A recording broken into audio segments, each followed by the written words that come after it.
The woman holding a dripping umbrella in the grand marble foyer had no idea she'd just been mistaken for a dead queen. But every vampire in the castle was staring at her like she'd risen from the grave. Sophia Jensen hadn't meant to stumble into what looked like a Gothic palace. She'd been searching for the downtown library through sheets of rain when her phone died, and the massive iron gates had been open, the courtyard offering shelter from the storm. Now she stood shivering in a cavernous entrance hall lined with oil paintings and candlelight, surrounded by pale figures in dark formal wear who'd gone utterly silent the moment she crossed the threshold. "I'm so sorry," she began, lowering her umbrella. "I didn't mean to intrude. I got lost in the rain and I thought." A woman with white hair cascading down her back and skin like porcelain stepped forward, her crimson eyes wide with shock. "My lady," she breathed, and dropped into a deep curtsy. "You've returned to us." Sophia blinked. "I think you have me confused with someone else. I'm just 20 years, another voice whispered from the shadows. 20 years we've mourned." The crowd parted like a dark sea, revealing a grand staircase where a figure stood motionless. He was tall, devastatingly handsome in the way of old marble statues come to life, with hair so pale it seemed to glow against his black suit. His eyes were the color of fresh blood, fixed on Sophia with an intensity that made her breath catch. He descended the stairs with liquid grace, each step measured and deliberate. The other vampires, because Sophia's rational mind was rapidly accepting what her instincts already knew, bowed their heads as he passed. When he reached her, he stopped close enough that she could see the slight widening of his eyes, the barely perceptible tremor in his otherwise perfect composure. "Leave us," he commanded without looking away from her face. His voice was deep, accented with something old and European that she couldn't place.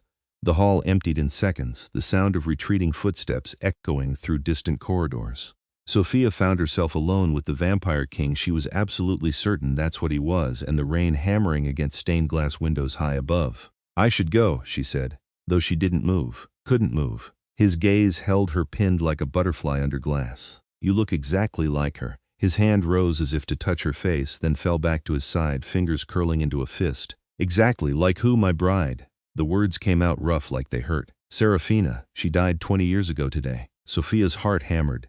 "I'm not her. I'm sorry, but I'm just a graduate student who got lost in the rain. My name is Sophia Jensen, and I promise you I've never been here before." Something flickered across his perfect features. Not quite disappointment. Something more complex, layered with centuries of emotion she couldn't begin to parse. "I know," he said quietly.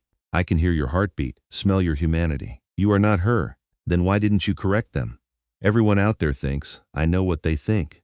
He turned away, moving to a tall window that overlooked the storm-lashed grounds. Lightning illuminated his profile, sharp and beautiful and utterly inhuman. "And I have my reasons for allowing the misconception to stand." Sophia should have run. Every self-preservation instinct screamed at her to bolt for the door. Instead, she found herself walking closer, drawn by something she didn't understand.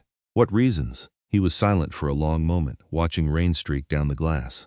When he spoke, his voice was barely above a whisper. "There are those who would see this kingdom fall. Seraphina's death created a wound in our court that has never healed.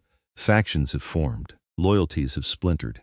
Her return, even as a rumor, would restore hope, would remind them of unity. But I'm not her. No." He finally looked at her again, and the raw pain in his eyes made her chest ache. "You are not, but you could pretend to be for a time. You're insane, perhaps." A ghost of something that might have been a smile touched his lips. "I am Vladislaus Drakenmoor, king of the Northern Court, and I am asking you, Sophia Jensen, to help me save my people from tearing themselves apart." The sheer audacity of it left her speechless. She stared at him, this creature of legend and nightmare, standing in his Gothic castle, asking her to impersonate his dead wife like it was a reasonable request. "I don't know anything about vampires, about your court. I'd be exposed in 5 minutes. I would teach you." He moved closer and she caught his scent, rain and old books and something dark like turned earth. Every custom, every history, every detail of Seraphina's life. You have her face, her voice. With preparation, you could be convincing enough to stabilize the court until I can root out the conspirators who seek to overthrow the crown. And then what? I just disappear?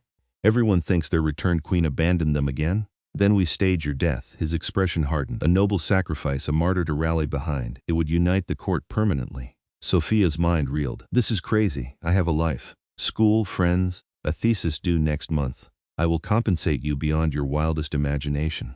Vladislaus stepped closer still, near enough now that she could see the subtle variations of red in his eyes, like garnets catching light. Name your price. Wealth, knowledge, protection. Anything you desire. Why me? She demanded. Just because I happen to look like her. Because the moment you walked through that door, everyone in this castle felt hope for the first time in 20 years. His voice dropped to something raw and honest. Because I felt it, even knowing the truth. And because you are brave enough to stand here arguing with me, instead of fleeing in terror. She should say no, should walk out the door and never look back. But Sophia had spent her whole life studying folklore and mythology, fascinated by the shadows between fact and legend. And here was a vampire king offering her a glimpse into a world that shouldn't exist, asking her to play a part in a supernatural drama that would make her dissertation look like a grocery list.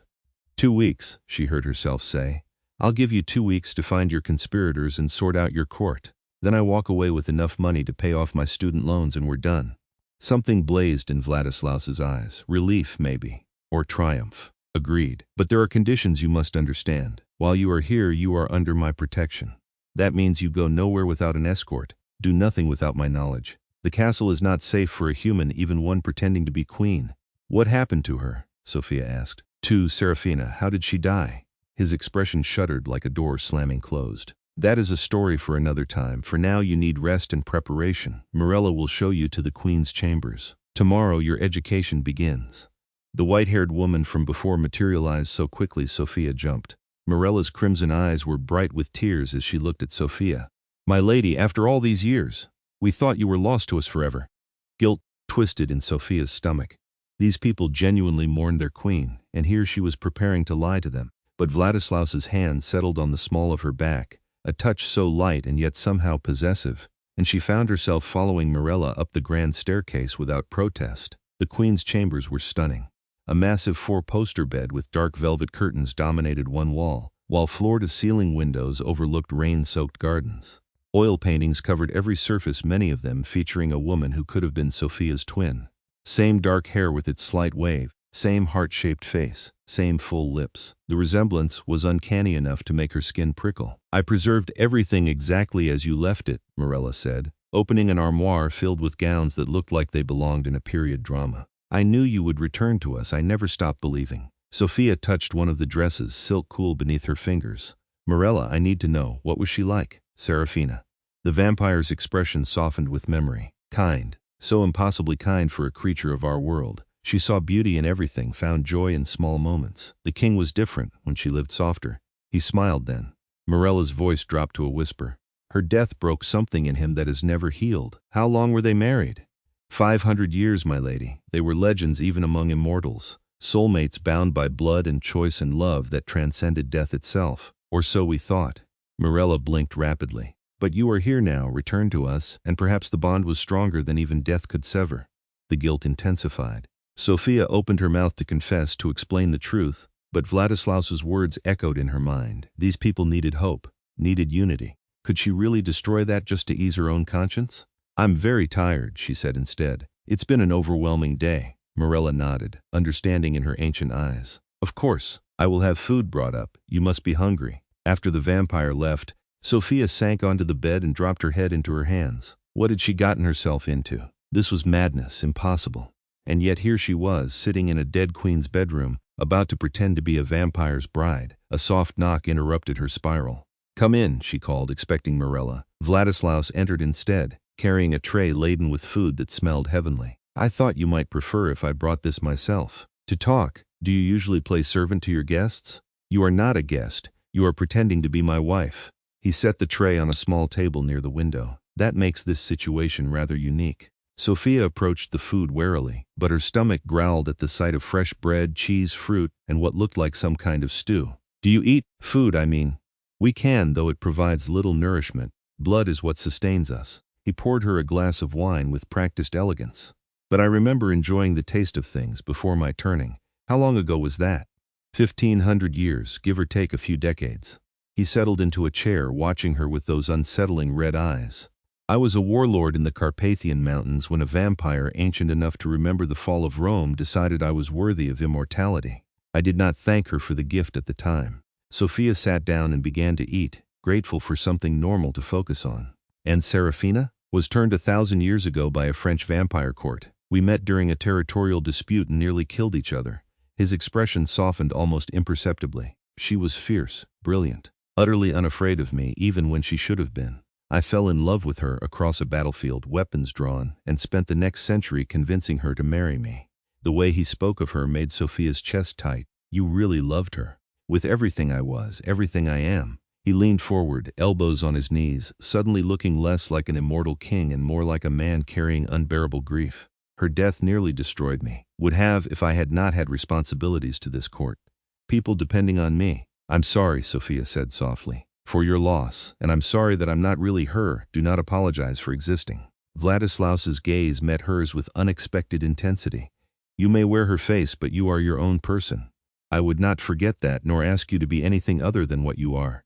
Even though I'm lying to everyone, you are helping me protect my people. That is not the same as lying. He stood, moving to the window. The vampire world is more complicated than humans imagine. We have laws, politics, alliances that have existed for millennia.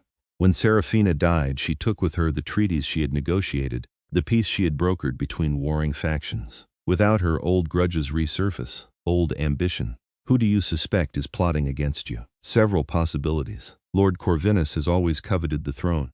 Lady Nyx controls the southern territories and has grown bold in recent years. Then there are the purists who believe humans should be prey, not protected. He turned back to her. Any of them could be planning a move. Your presence here, even as a deception, buys me time to investigate without appearing weak. Sophia processed this, chewing slowly. What happens if they discover I'm not really Seraphina? They will not. The absolute certainty in his voice should have been comforting. Instead, it was faintly terrifying. I will ensure your safety, Sophia. That is my vow to you. No harm will come to you while you are under my protection. And after the 2 weeks, when you stage my death, something complicated crossed his features. Then you return to your life with your payment and the knowledge that you helped prevent a war, and I will mourn Seraphina twice. The thought bothered her more than it should. That seems cruel. To you? I mean, I have endured worse. He moved toward the door, then paused. Tomorrow we begin your education in earnest. Morella will wake you at sunset. Our world operates on different hours than yours. Vladislaus? He turned at her voice. Why did she die? What happened? His expression went cold and distant, the grieving man disappearing behind the mask of the king. She was murdered, poisoned with a substance that kills even vampires. I have spent 20 years searching for the assassin. He opened the door, and I will spend 20 more if I must, because whoever killed my wife will face justice before I am done. Then he was gone, leaving Sophia alone in a dead woman's room with more questions than answers. The next 2 days passed in a blur of instruction. Vladislaus was a demanding teacher, drilling her on vampire customs, court hierarchies, the names and faces of dozens of nobles. She learned that vampires greeted each other with a specific gesture, palm over heart. That rank was indicated by the color of one's formal wear, with the royal family entitled to pure black. That addressing the king required specific phrases in Old Romanian that made her tongue trip over unfamiliar syllables. She learned about Seraphina too, about her love of gardens, which explained the elaborate roses growing in the courtyard despite the perpetual gloom. About her talent for diplomacy, the way she could diffuse a conflict with a well-placed word or gesture. About her laugh, which according to Morella had sounded like bells. You must not smile too readily, Vladislaus instructed during one session in his private study. Seraphina was warm, yes, but also regal. She knew her worth and did not diminish herself for others. So, friendly but not a pushover, precisely. He circled her, examining her posture. Straighten your spine, you are a queen. You bow to no one except perhaps me, and even then only in private. Sophia adjusted her stance, hyper-aware of his proximity. He'd been nothing but professional during their lessons, maintaining careful distance. But she felt the pull of him anyway. The magnetic quality that probably came with being an apex predator. Or maybe it was just the way he looked in his dark suits, all controlled power and sharp edges. Better, he murmured. Now the blood ritual. When presented with the chalice at formal events, you must perform the blessing. I'm not actually drinking blood. No, but you will hold the cup and speak the words. He produced a golden goblet from a cabinet, filled with what she desperately hoped was wine. Repeat after me. In sanguine vita, she echoed. In mort potentia, in aeternum vinculum. She repeated the Latin phrase, and Vladislaus nodded approval. In blood life, in death power, in eternity the bond. It is our oldest prayer. You will speak it at tomorrow night's gathering. Sophia's stomach dropped. Tomorrow? You're presenting me to the court already? The longer we wait, the more suspicious it appears. You are ready. He took the chalice from her hands, fingers brushing hers. I would not put you in danger unnecessarily. Everyone keeps saying that, but I'm a human surrounded by vampires who drink blood to survive. I'm in danger just existing here, not while I live." The intensity of his gaze made her shiver. "I meant what I said, Sophia. Your safety is my priority. Tomorrow night, you will be at my side. Anyone who wishes to harm you will have to go through me first." The possessiveness in his tone should have alarmed her. Instead, it sent warmth curling through her chest. "You barely know me. I know you are brave enough to help strangers at risk to yourself. I know you are intelligent enough to master vampire customs in 2 days that take our fledglings months to learn. I know you ask questions about Seraphina not to imitate her better, but because you genuinely want to understand who she was." He set the chalice aside. "That is enough for me to deem you worthy of protection." Heat crept into her cheeks. "For what it's worth, I think she was lucky to be loved by someone like you." Vladislaus went very still. "I was the lucky one. She chose me when she could have had anyone. Stayed with me through wars and politics and the endless darkness of immortal life. Made 500 years feel like mere moments." His voice roughened. "And then she was gone, and I realized that moments were all we ever have, even with eternity stretching before us." Impulsively, Sophia reached out and touched his hand. His skin was cool but not cold, smooth like marble. "I'm sorry I'm not really her. Sorry I can't actually give you back what you lost." He looked down at their joined hands, and something raw and vulnerable flickered across his face. "You give me something else," he said quietly. "A purpose beyond grief. A reason to hope the court can heal. That is not nothing." The moment stretched between them, charged with something Sophia didn't want to name. Then Vladislaus stepped back, slipping into his formal demeanor like armor. "Rest tonight. Tomorrow will be challenging, and you will need all your strength." After he left, Sophia touched her hand where his had been, wondering why she felt the loss of his coolness like a physical ache. The next evening, Mirella dressed her in a gown that probably cost more than Sophia's car. Black silk that hugged her curves before flowing to the floor, with intricate silver embroidery along the bodice. Her hair was styled in an elaborate updo, with small diamonds woven through the dark strands. "You look every inch a queen," Mirella said, tears in her crimson eyes. "Just as I remember." Sophia studied herself in the mirror and barely recognized the woman staring back. She looked older somehow, regal and mysterious. Like someone who could command a room full of immortal predators, if only she felt half as confident as she appeared. Vladislaus was waiting outside her chambers, devastating in a black suit with silver accents that matched her gown. His white hair was pulled, emphasizing the sharp planes of his face. When he saw her, something blazed in his red eyes. "Perfect," he murmured, offering his arm. "Remember, you are Seraphina," returned. "You bow to no one. Answer no questions about where you have been. I will handle any complication. What if someone realizes I'm not her?" "They will not. Trust me, Sophia." "Can you do that?" She looked up at him. This vampire king who'd somehow convinced her to play his dead wife, and realized with some surprise that she did trust him. Against all logic and self-preservation, she believed he would protect her. "Yes." His expression softened almost imperceptibly. "Then we will survive this night together." The ballroom was magnificent and terrifying in equal measure. Hundreds of vampires filled the space, all pale skin and red eyes and expensive dark clothing. Conversations died as Sophia entered on Vladislaus's arm, replaced by shocked gasps and sudden whispers. "My people," Vladislaus announced, his voice carrying effortlessly through the vast space. "As you have heard, a miracle has occurred. My queen has returned to us." A vampire with silver hair and a cruel smile stepped forward. Everything about him screamed danger, from his predatory grace to the calculating gleam in his eyes. "Forgive me, your majesty, but we all witnessed Queen Seraphina's funeral, watched her body burn according to our customs. How do you explain this miraculous resurrection?" "Lord Corvinus." Vladislaus's tone could have frozen fire. "Are you questioning my word?" "I question what appears impossible." Corvinus's gaze raked over Sophia with open suspicion.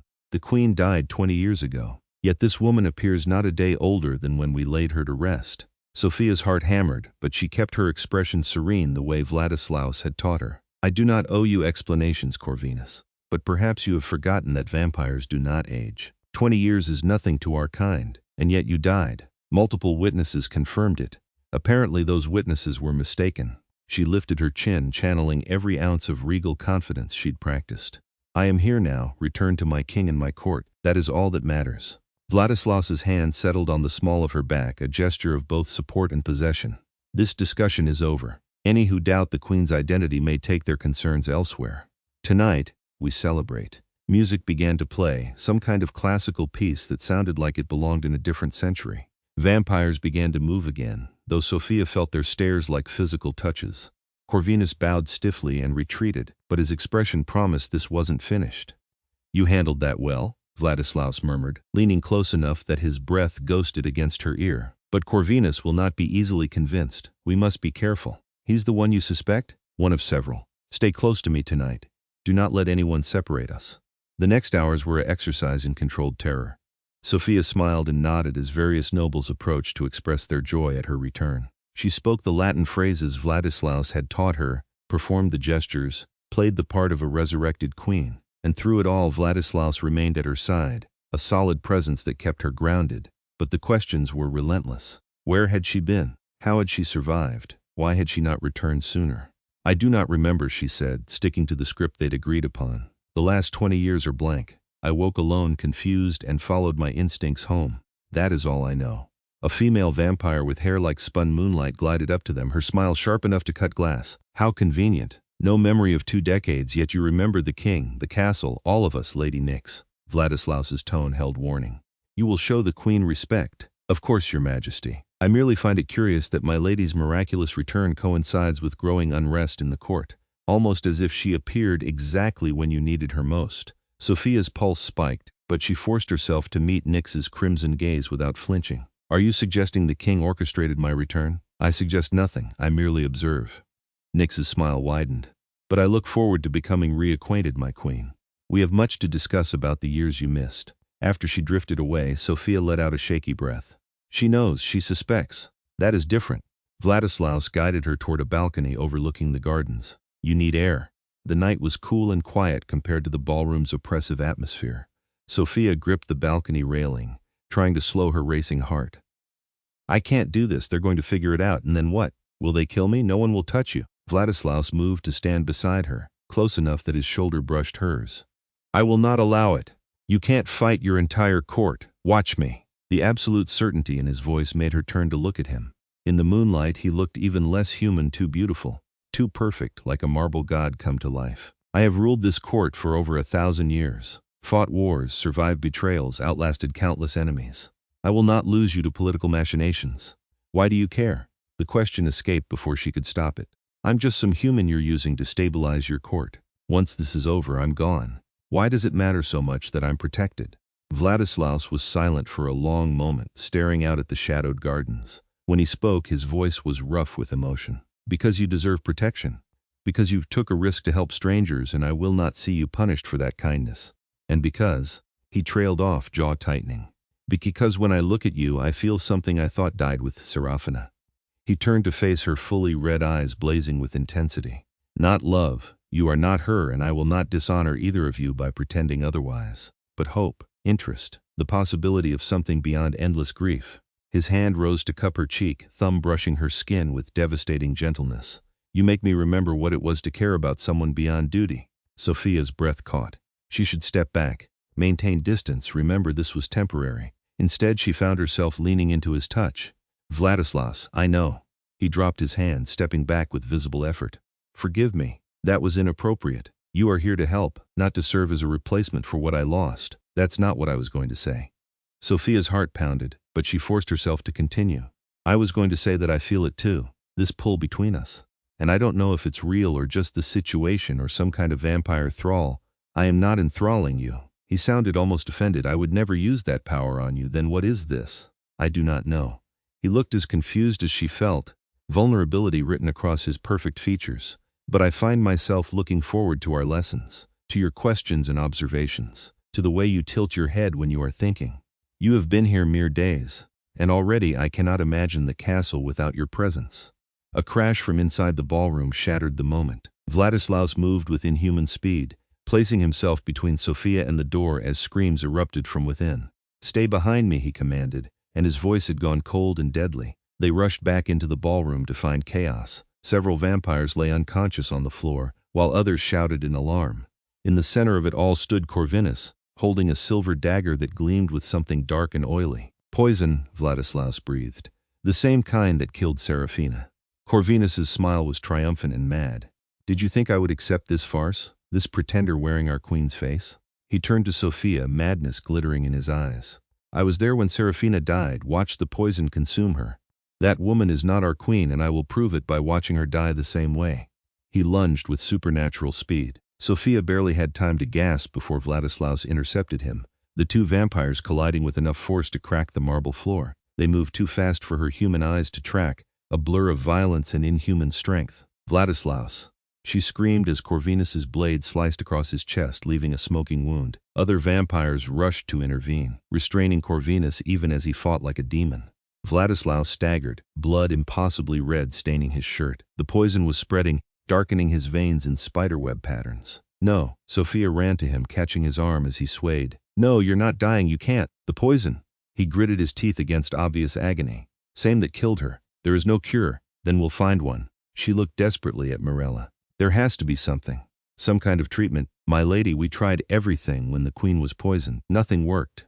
Mirella's face was anguished. "This substance was designed to kill vampires. It is absolute. I don't accept that."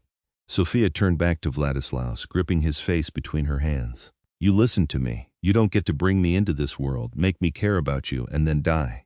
That's not how this works." He smiled faintly, raising one hand to cover hers. Brave Sophia, so fierce even in the face of the impossible. His eyes were starting to dim, the bright red fading. "I am sorry, I promised to protect you, and now, Corvinus killed your wife," she said urgently. "He just confessed. You heard him, he was there when she died. He's the assassin you've been hunting for 20 years. Vladislaus's expression sharpened despite his pain. "Corvinus? He's been trying to destabilize your court for years, hasn't he? Creating factions, sowing doubt. He wanted the throne and Seraphina stood in his way." Sophia's mind raced, pieces clicking together. He killed her, then waited for chaos. But the court didn't fall apart fast enough, so he decided to discredit her return, to destroy their hope. Corvinus laughed from where several vampires held him restrained. "Clever human. Yes, I killed the precious queen. Slipped poison into her wine at a feast while the fool king watched her die in his arms. I would have succeeded in taking the throne if not for his stubborn refusal to abandon his duties." He sneered at Sophia. "And now I will watch him die too, knowing the last thing he sees is a lie wearing his beloved's face." Rage unlike anything she'd ever known burned through Sophia. She stood, turning to face Corvinus with all the regal fury Vladislaus had taught her. "You will not win. You killed a woman who showed you nothing but kindness, plotted against a king who protected you. You are a traitor and a coward, and I will see you pay for what you've done." Bold words from a human pretending to be a vampire queen. But Corvinus looked less certain now. "She is not pretending." Vladislaus's voice was weak but determined. He forced himself upright, leaning heavily on Sophia. "She is under my protection, my chosen, and by vampire law that makes her my bride regardless of species." He looked at the assembled court, many of whom had tears streaming down their pale faces. "I name her Queen Sophia of the Northern Court, and I name Corvinus traitor, assassin, and enemy of this kingdom. The sentence is death. You're too weak to carry out the sentence." Corvinus spat. "The poison is already killing you, then I will do it." The voice came from Lady Nyx, who stepped forward with cold fury in her eyes. "Seraphina was my friend. I mourned her for 20 years, and now I learn she was murdered by this filth." She looked at Vladislaus. "Grant me the honor, your majesty. Let me avenge her." Vladislaus nodded once, then collapsed. Sophia caught him, struggling under his weight as she lowered him to the floor. Around them, swift vampire justice was carried out. She didn't watch, couldn't bear to look away from Vladislaus's fading face. "Please," she whispered, tears streaming down her cheeks. "Please don't leave me. I know I'm not her. I know I'm just a human you met a few days ago, but I care about you, more than I should, more than makes sense. So please fight this, find a way to survive." His hand rose to touch her face, fingers trembling. "Do not weep for me, sweet Sophia, you have given me peace. Knowing Seraphina's killer faces justice, it is enough. It's not enough for me." She pressed her forehead to his, desperate and terrified. "You said vampires can heal almost anything. So heal this. Fight, some wounds cannot be healed." His eyes were barely glowing now, crimson fading to dull red. "But knowing you, these few days with you, I would not trade them for anything." Mirella knelt beside them, her face wet with tears. "My lady, there is one possibility. Untested, likely to fail, but—" "Anything," Sophia said immediately. "Tell me." "Vampire venom can transform humans. In rare cases it can also fight foreign substances in the blood. If the king were to drink from a human, take living blood into himself, it might dilute the poison enough for his body to purge it." Mirella looked anguished. "But the human would need to survive the blood loss and the venom. Most do not. It would likely kill you both." Sophia didn't hesitate. "Do it, no. Vladislaus's eyes blazed briefly with alarm. I will not risk you. Too bad you don't get a vote. She looked at Mirella. What do I need to do? Sophia, please? Vladislaus gripped her hand weakly. I have already lost one woman I cared for. I cannot lose another. You won't lose me. I'm tougher than I look. She smiled through her tears. Besides, you owe me 2 weeks of payment. You can't die before settling your debts. Despite everything, he laughed a rough, broken sound. You are extraordinary. Did I mention that? Once or twice. Now bite me before I change my mind about this insane plan. Mirella positioned them so Sophia was cradled against Vladislaus's chest, her neck exposed. This will hurt, she warned. For both of you, do not fight it.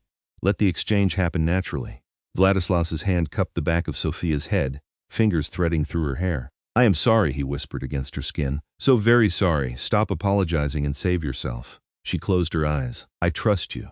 His fangs pierced her throat with a sharp, burning pain that made her gasp. Then the sensation changed, became something warm and pulling, like being drawn into deep water. She felt his mouth against her skin, felt him drinking, and strangely it wasn't terrifying. It felt intimate. Right. Vladislaus made a low sound against her throat, his arms tightening around her.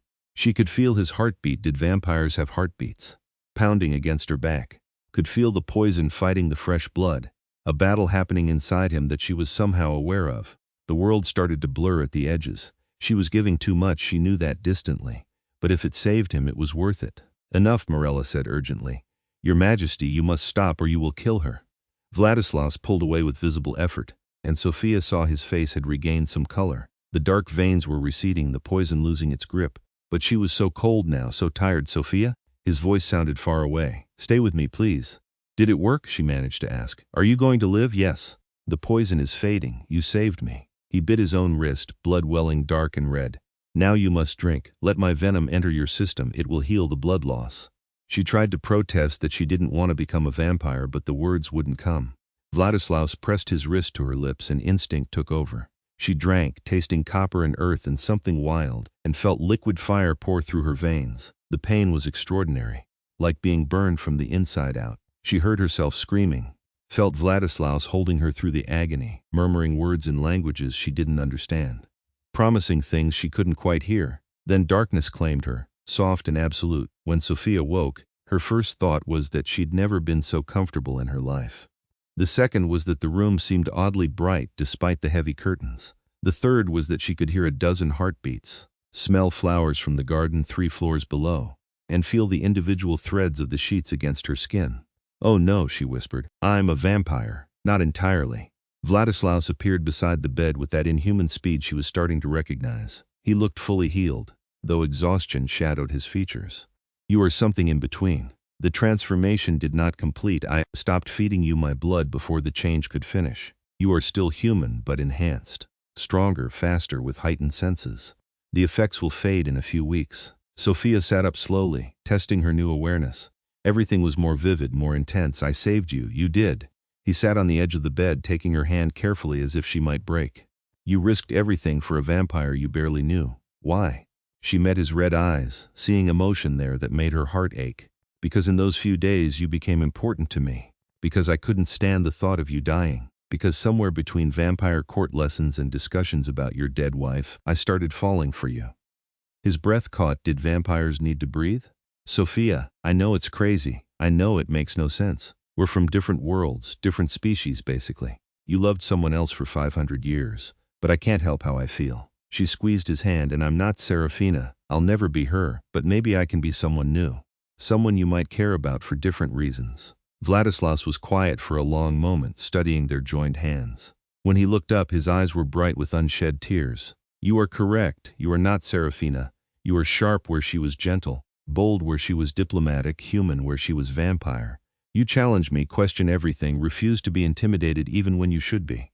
You are entirely yourself, Sophia Jensen, and that is precisely why I find myself drawn to you. Hope bloomed in her chest. Yeah, he repeated, testing the casual word with a slight smile. These past days, teaching you, talking with you, watching you face down vampire nobles with nothing but courage and quick thinking. I have felt more alive than I have in 20 years. You make me want to be more than a grieving king. You make me want to live again.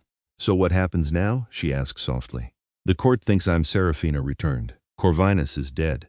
Your assassination is avenged. Do we keep pretending, stage my death like we planned? No, the word was firm, certain. I will not lose you, not even in pretense. I have a different proposal. He slid off the bed and knelt before her, a vampire king kneeling before a human woman, and lifted her hand to his lips. Stay, not as Seraphina, as yourself. I will explain the truth to the court. Tell them we used the deception only to draw out the traitor. And then I will ask them to accept you as my queen. Not a replacement, but a new beginning. Sophia's heart raced. You want me to actually be your queen forever? If you will have me. If you can accept a life split between your human world and mine. If you are willing to learn our ways, help me guide this court into a new era. His expression turned vulnerable. I know it is asking much. Your family, your education, your entire life would change. But I swear to you, I will make it worth the sacrifice. I will give you everything I have, everything I am. I will love you the way you deserve to be loved, not as an echo of the past, but as the extraordinary woman you are. Tears streamed down Sophia's face. My thesis advisor is going to be so confused when I tell her I can't finish my dissertation, because I'm marrying a vampire king. Vladislaus's laugh was bright and genuine, joy transforming his face. Is that a yes? That's a yes. She cupped his face, marveling at the coolness of his skin, the perfection of his features. I must be completely insane, but yes, I'll stay. I'll be your queen. I'll figure out how to balance both my worlds. Because I'm falling in love with you, Vladislaus Drakenmoor, and I don't want to fight it anymore. He surged up and kissed her, and it was nothing like she'd imagined. His lips were cool but gentle, moving against hers with centuries of skill tempered by genuine emotion. She tasted his relief, his joy, his desperate hope that this could actually work. And she kissed him back with everything she had, pouring her own hope and fear and fierce determination into the contact. When they finally broke apart, both breathless despite the fact that he didn't technically need air, Vladislaus rested his forehead against hers. I will spend eternity making you happy. That is my vow to you. I'll hold you to that. She smiled against his lips. But first, we need to figure out how to explain to your court that their resurrected queen is actually a graduate student from downtown who wandered in during a rainstorm. They will understand, and if they do not, they will learn to accept it. He kissed her again, soft and sweet. You saved my life, exposed a traitor, and brought hope back to this court. They already love you. Learning you are human will not change that. The next evening, Vladislaus called the full court to assembly. Sophia stood at his side in another stunning gown, this one deep emerald that Morella said brought out her eyes. She was terrified and exhilarated in equal measure. My people, Vladislaus began, his voice carrying through the silent ballroom. I owe you an apology and an explanation. The woman you see before you is not Seraphina returned from death. She is Sophia Jensen, a human who bears an uncanny resemblance to my late wife. I asked her to play this role in order to draw out my beloved's killer, and she agreed at great risk to herself. Murmurs rippled through the crowd, but no one looked angry. Mostly they seemed confused. Corvinus fell for the deception, revealing himself as the assassin who stole our queen 20 years ago. Justice has been served. But something unexpected occurred during this charade. He turned to Sophia, taking her hand. I fell in love. Not with a ghost or a memory, but with this brave, remarkable woman who walked into my castle during a storm and changed everything. Sophia stepped forward, her voice steady despite her nerves. I know I'm not who you thought I was. I'm not vampire, not immortal, not the queen you mourned. But I care deeply for your king and for this court. I'm willing to learn your ways, to bridge the gap between our worlds. If you'll have me, I would be honored to serve as your queen, not as a replacement for Seraphina, but as someone new. Someone who sees the beauty in both the human and vampire worlds and wants to build something lasting between them. Silence stretched for a heartbeat. Then Morella stepped forward and dropped into a deep curtsy. You saved our king's life by offering your own blood. You helped bring Seraphina's killer to justice. You are brave and kind and exactly what this court needs. I would be honored to serve you, Queen Sophia. One by one, the other vampires followed suit, bowing and curtsying to her. Even Lady Nyx, who approached with a slight smile. You fooled me completely, Nyx said. That takes skill. I think you will make an excellent queen, human or not. She glanced at Vladislaus. Besides, it is about time our king stopped brooding and remembered how to live. You have given him that gift. We are grateful. Relief flooded through Sophia. She'd been accepted. Truly accepted. The weeks that followed were a blur of activity. Sophia had to return to her apartment, explain to her stunned roommate and advisor that she was taking an indefinite leave of absence to pursue an unexpected opportunity abroad. She packed up her life, said goodbye to friends, and marveled at how quickly everything could change. Vladislaus gave her a credit card with no limit and told her to furnish a wing of the castle however she liked. She created a blend of modern comfort and Gothic elegance, a space that was uniquely hers. She set up a study where she could continue her research on folklore, now with actual vampires to interview. She planted a garden in Seraphina's old courtyard, different flowers that bloomed at night. She learned vampire politics, mediated disputes, and slowly earned the respect of the court through genuine interest in their stories and concerns. She established a scholarship program for human students studying mythology and supernatural history, creating a bridge between the worlds. And through it all, Vladislaus was beside her, teaching her, supporting her, loving her with an intensity that took her breath away. He was patient with her adjustment period, protective when certain vampires questioned her authority, proud when she handled complex situations with grace and wisdom. "You are a natural leader," he told her one night as they stood in their private chambers overlooking the moonlit gardens. "I knew you would be. I had a good teacher." She leaned back against his chest, his arms wrapping around her. "Though I still can't believe this is my life now. 3 months ago I was struggling to finish my thesis. Now I'm a vampire queen dating a 1500-year-old king. Dating." He tested the word with amusement. "Such a casual term for what we are. What would you prefer? Courting? Betrothed?" "Mine," he murmured against her hair. "That is what you are. Mine, as I am yours." Sophia turned in his arms to face him. The love in his red eyes still made her dizzy. "I like the sound of that." He kissed her deeply and she marveled at how natural it felt. How right. She'd spent her whole life studying myths and legends, never imagining she'd become part of one.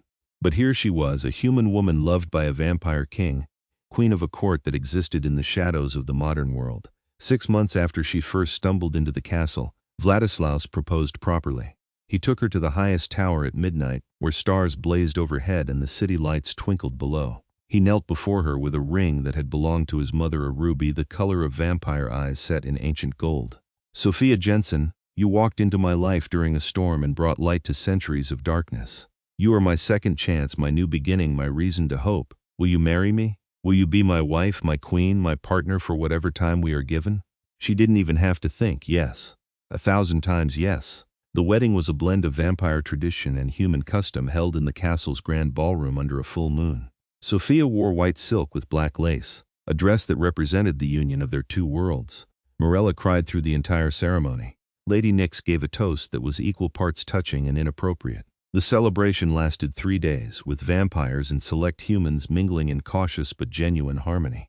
When Vladislaus kissed her as his wife, sealing their bond before both their peoples, Sophia felt complete in a way she'd never experienced. This strange, impossible life was hers now, and she wouldn't trade it for anything. Years passed in a blur of happiness. Sophia never became a full vampire. She chose to remain human, aging slowly thanks to regular small doses of Vladislaus's blood that kept her healthy and extended her lifespan without transforming her completely. She wanted to experience life as herself, not as something she'd been changed into. She established the first vampire-human cultural exchange program, bringing together artists, scholars, and diplomats from both worlds. She wrote a book on vampire history that became a secret bestseller in supernatural circles. She mediated peace treaties, hosted grand events, and slowly became a legend in her own right. And through it all, Vladislaus loved her, openly, fiercely, with the devotion of someone who'd lost everything and been given a second chance. He supported her projects, celebrated her victories, held her through her doubts. He was her partner in every sense, treating her not as a fragile human but as his equal. One evening, 20 years after she'd first walked through the castle doors, Sophia stood in the same spot where this had all begun. She was older now, lines forming at the corners of her eyes, though she'd barely aged physically thanks to vampire blood. But she felt good, happy, complete. Vladislaus joined her, sliding an arm around her waist. "What are you thinking about?" "About how I got lost in a rainstorm and found everything I didn't know I was looking for." She leaned into him. "About how the whole castle mistook me for someone I wasn't, and you didn't correct them because you needed hope, and how that led to this. To us, do you regret it, the choice you made?" She turned to look at him, seeing the question beneath the question. "Not for a second. You gave me a life beyond my wildest dreams. Adventure, purpose, love, that transcends everything I thought possible. I'm exactly where I'm supposed to be." He kissed her forehead, her cheeks, her lips. "As am I. You are my heart, Sophia, my queen, my love. Thank you for wandering into my castle during that storm. Thank you for being brave enough to stay. Thank you for seeing me, not as a replacement or a stand-in but as myself, for loving me exactly as I am." They stood together as rain began to fall outside, just like it had that first night. But this time Sophia wasn't lost. She was home, in the arms of a vampire king who loved her, surrounded by a life she'd built through courage and choice and impossible chance. The castle had mistaken her for a long-lost bride. Vladislaus hadn't corrected a soul, and in the end it had led them both to exactly where they needed to be together, in love, building a future that honored the past while embracing something entirely new. Outside, thunder rumbled and lightning flashed, but inside the castle, all was warm and bright and full of joy. A vampire king held his human queen close, and somewhere in the shadows the ghost of a woman who'd once been loved by that same king smiled. Seraphina's story had ended in tragedy, but her death had led to something beautiful, a second chance for a man who'd never thought to hope again, and a grand adventure for a woman brave enough to walk through the gates of legend. And they lived, in their own unique way, happily ever after. Not forever, because Sophia was still human and would someday age beyond what vampire blood could preserve, but for decades that felt like centuries, in a love that burned bright enough to light the darkness. They had each other, and that was more than enough.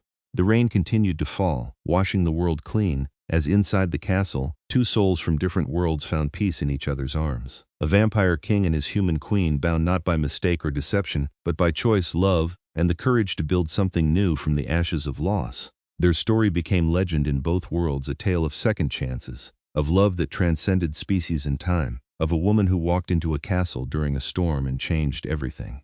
And in the quiet moments, when Vladislaus held Sophia close and whispered promises against her skin, they both knew they'd found something rare and precious, not a resurrection of what was lost, but a celebration of what had been found. Not a replacement for the past, but a bridge to the future. Not a mistake that had been corrected, but a beautiful accident that had led them both home. And as the storm outside raged on inside the castle, in the heart of a love that had bloomed from deception into truth, there was only warmth, joy, and the absolute certainty that sometimes the best things in life come from taking a risk on the impossible.